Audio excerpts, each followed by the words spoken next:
Assalamualaikum warahmatullahi wabarakatuh. Selamat pagi, salam sejahtera untuk kita semua. Kali ini kita akan bahas soal menteri-menteri Pak Prabowo yang kena kartu kuning. Perlu nggak reshuffle pasca 100 hari kinerja Kabinet Merah Putih dilakukan? Dan bahasan soal kira-kira nih, kalau misal di reshuffle, apa sih alasan yang biasanya digunakan oleh para presiden? Tapi sebelum itu, saya akan memberikan sebuah ilustrasi bahwa reshuffle atau pergantian menteri itu merupakan hak prerogatif presiden. Siapapun bisa kena. Walaupun dalam prakteknya presidensialisme kita ini selalu bertaut dengan multi partai ekstrim.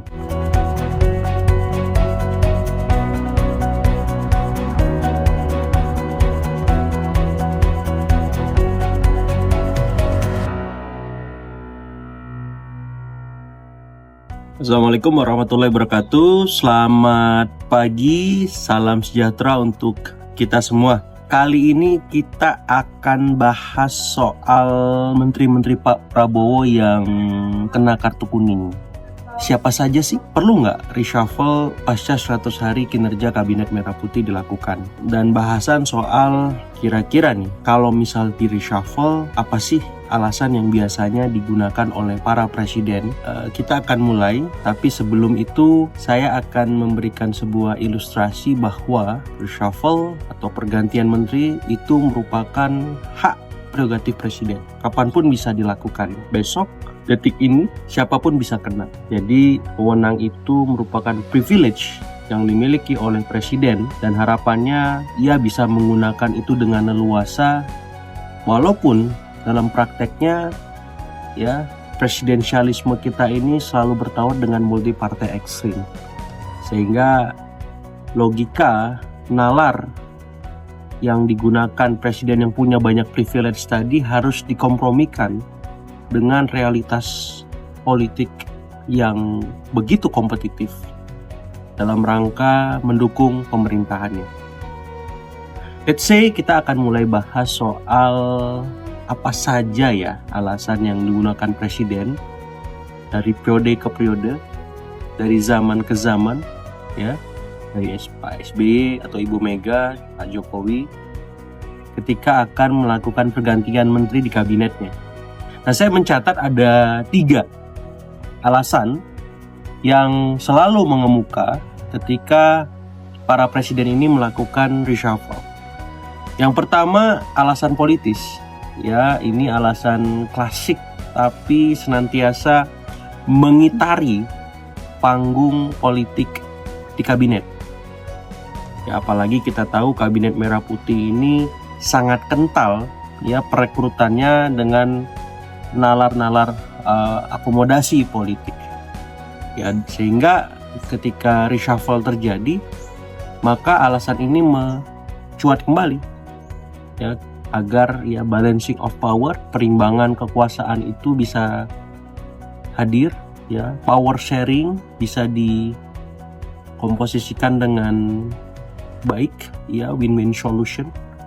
Karena biar bagaimanapun dalam konteks sekarang kita tahu ada arahan saat politik nasi goreng itu jadi dimasak, artinya PDIP ada arahan kemungkinan walaupun kecil masuk, maka ada kontraksi politik di internal koalisi Indonesia Maju Plus. Apakah mungkin ada jatah partai yang dikurangi?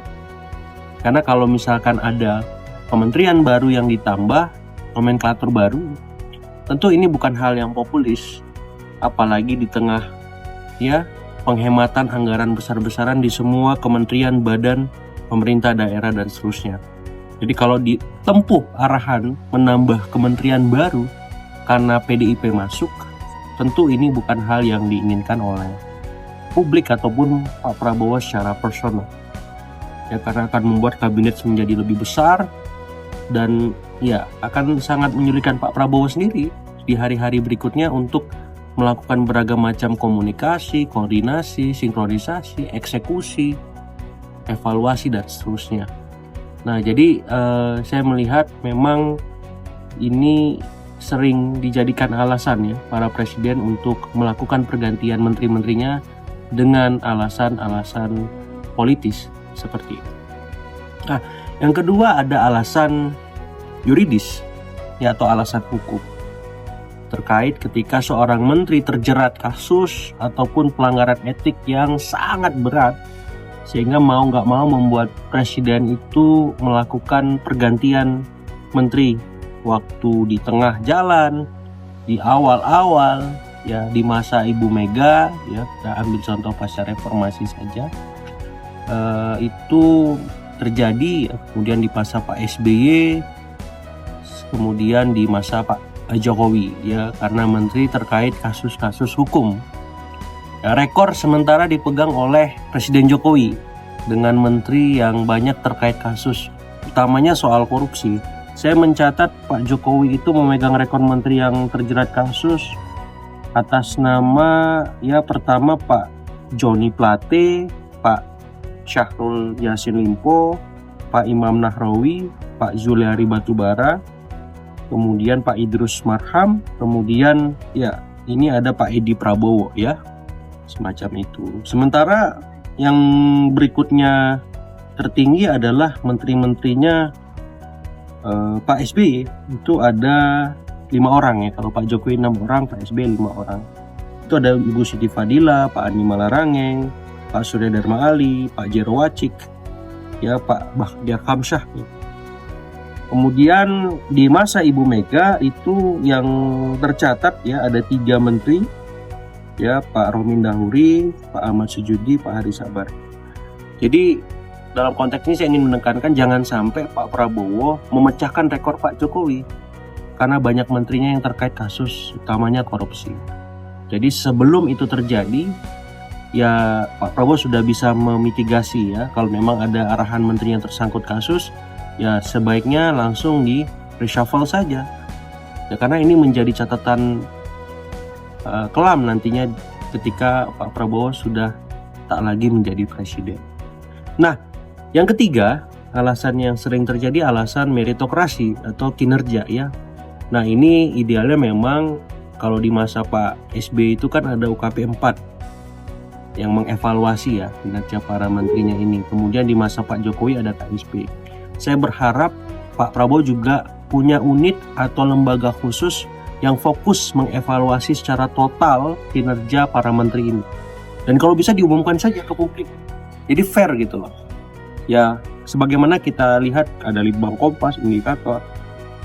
Ya, institusi dari istana ini akan menjadi gebrakan lainnya dari pemerintahan Pak Prabowo ketika merilis siapa saja menteri yang perform, siapa saja yang tidak, dengan indikator-indikator kerja yang jelas yang bisa dipertanggungjawabkan. Karena kita tahu Pak Prabowo pasti punya visi misi ya, astacitanya ya, apakah program quick win-nya sudah tercapai dengan kementerian terkait, semacam itu. Jadi itu penting di luar survei kepuasan publik yang hari ini menempatkan posisi Pak Prabowo dengan kabinetnya positif ya. Nah,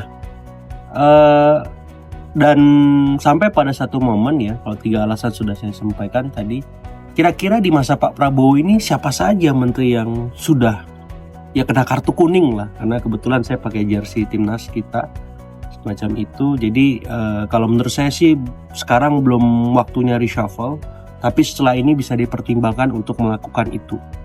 Ya, jadi menteri-menteri Pak Prabowo yang sudah kena kartu kuning, ini siapa saja sih? Ya, karena kalau tidak diingatkan saya kira bisa kebablasan ya. Ya, kita tidak mau ada menteri yang kena kartu merah atau di reshuffle, karena kita pengen kabinet merah putih Pak Prabowo ini terus bekerja dengan optimal. Nah, dalam catatan saya ada 6 menteri yang sampai hari ini sudah kena kartu kuning dalam versi saya ya. Pertama itu Pak Natalius Pigai ya, Menteri HAM. Kenapa? Ya, saya mencatat kartu kuningnya itu dikeluarkan karena Pak Pigai ini kemarin sempat meminta anggaran yang kurang masuk akal ya, sangat besar 20 triliun. Terus ada pidato-pidato yang agak kontroversial ya, soal pacar istri semacam itu. Nah, saya kira hal-hal semacam itu harus dihindari ke depannya. Ya, sedini mungkin, seminimalis mungkin ya fokus pada kinerja dulu, bagaimana pola ya komunikasi, koordinasi, sinkronisasi di Kementerian HAM itu terjadi, dan Pak Pigai bisa menunjukkan ya bagaimana kinerja beliau dulu sebelum meminta penambahan anggaran. Dan saya kira soal pidato juga ya sebaiknya ada tim yang mendesain supaya tidak terjadi lagi hal-hal yang tidak perlu. Itu yang pertama, Pak Natalius Pigai, Menteri HAM. Nah yang kedua, Pak Yandri, Menteri Desa. Ini soal kop surat ya.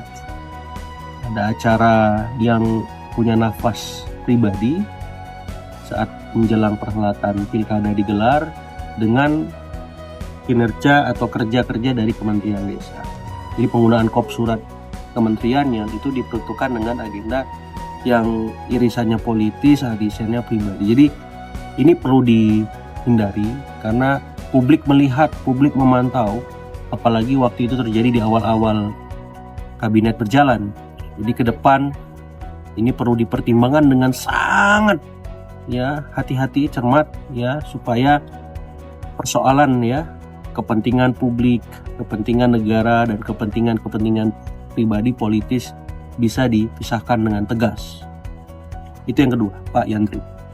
Yang ketiga ini soal Pak Bahlil ya, ijazah ya. Saya kira ini harus segera dituntaskan, diselesaikan lah ya, jangan terulang lagi polemik soal ijazah S3-nya Pak Bahlil yang kemarin sempat viral ya, sampai UI membuat tim khusus menginvestigasi, kemudian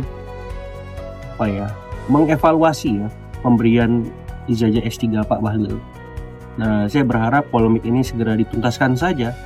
Ya kalau memang perlu dievaluasi ya dievaluasi, dan Pak Bahlil jangan sampai tersangkut terlalu jauh dalam pusaran ini.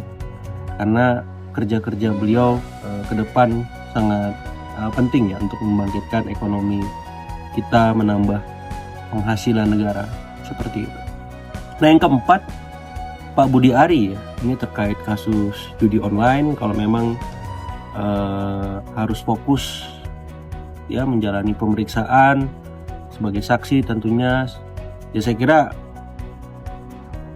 sedini mungkin itu diselesaikan ya, segala macam ya sangkut pautnya supaya tidak terlalu jauh ya efeknya baik ke Kementerian Koperasi sekarang, karena sebelumnya Pak Budi Ari menjabat sebagai Menteri Komunikasi dan Informatika ya, Menkominfo gitu, yang berubah nama menjadi Menkomdigi seperti itu. Jadi ya jangan sampai nanti karena fokus di kasus judol ini dipanggil sama polisi berulang kali, akhirnya fokus sebagai Menteri Koperasi terganggu. Nah, jadi harus diselesaikan segera. Ya, jadi ini erat kaitannya dengan tadi ya alasan yuridis. Nah yang kelima itu ada Pak Satria Sumantri ya, ini Menristek Dikti yang kemarin sempat didemo oleh ASN ya. Ya saya kira itu semacam alarm keras ya untuk memperbaiki perilaku, pola tingkah laku ya, supaya tidak kemudian didemo lagi. Ya karena ini sebuah presiden yang buruk ya, kalau ada menteri di demo ASN, saya belum pernah dengar sebelumnya. Dan pola komunikasi di internal kementerian itu harus benar-benar bagus ya, harus lebih empatik ya, lebih simpatik, mengedepankan aturan-aturan main yang jelas. Nah yang keenam itu ada Pak Sakti Wahyu Trenggono ya, Kementerian Kelautan dan Perikanan. Ini soal pagar makan laut. Ya saya kira sudahlah, ini harus segera dituntaskan, jangan viral lagi, sejelas-jelasnya, setegas-tegasnya. Kalau memang itu wewenang KKP, ya kita berharap problem pagar makan laut ini tidak terlalu menguras energi kolektif kita sebagai bangsa. Seperti itu. Nah jadi 6 menteri ini saya catat ya, saya review: Pak Natalius Pigai, Pak Yandri Susanto, Pak Bahlil Lahadalia, Pak Budi Ari, Pak Satria Sumantri, kemudian Pak Sakti Wahyu Trenggono. Jadi 6 orang ini kena kartu kuning. Ya kalau saya ditanya apakah perlu di reshuffle, sementara tidak dulu. Mereka diberikan kesempatan supaya bisa memperbaiki ya kinerjanya, perilakunya, kemudian menyelesaikan kasus-kasusnya semacam itu supaya bisa lebih optimal. Artinya kesempatan harus kita buka seluas-luasnya bagi mereka untuk lebih baik. Namun ketika setelah itu masih terjadi, terulang kasus-kasus ataupun masalah-masalah ataupun terkait kinerja ya, maka tidak ada pilihan, kartu merah atau reshuffle harus dikeluarkan Pak Prabowo. Mungkin sebagai pemantik diskusi kali ini demikian teman-teman. Kalau misal ada menteri yang terlewat di kartu kuning, teman-teman bisa tambahkan di kolom komentar. Dari saya terima kasih. Assalamualaikum warahmatullahi wabarakatuh.